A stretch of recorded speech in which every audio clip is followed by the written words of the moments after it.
आज तर थोडक्यात वाचली रे बाबा. मंदिरात जायचं होतं, शनिवार असल्यामुळे हनुमानाचं दर्शन आम्ही दर शनिवारी घेतो. मग गेलो आणि फिरून झाल्यानंतर मग मिस्टर म्हणाले चल तुला बाहेर नेतो कुठेतरी. मग जायचं तर होतं मस्जिद बंदरला, काही शॉपिंग वगैरे करायची पण होती, पण एवढं ऊन तापत होतं ना, आणि रिदिशा पण सोबत असल्यामुळे ती गाडीवरच झोपली आणि खूप ऊन तापत होतं. मग हे परेलला आम्ही गेलो, नायगाव साईडला. तिथे हे मिल कामगारांसाठी ही बिल्डिंग आहे ना, जेव्हा आम्ही बघितलं होतं इथे रेंट, तेव्हा 1 BHK 28 लाख होतं आणि आता तिथे 40 ते 45चा भाव चालू आहे. जास्त असेल कदाचित, आम्ही विचारलं नाही.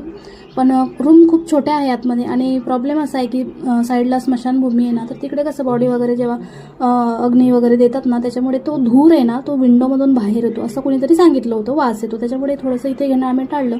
पण बाकी खरंच एरिया खूप तिकडे डेव्हलप झालेला आहे, बसेस वगैरे आतमध्ये चालू झालेला आहे. आणि नंतर असंच फिरत गेलो परेलला. इकडे टाटा हॉस्पिटल आहे, इथे सगळे कॅन्सरचे पेशंट असतात.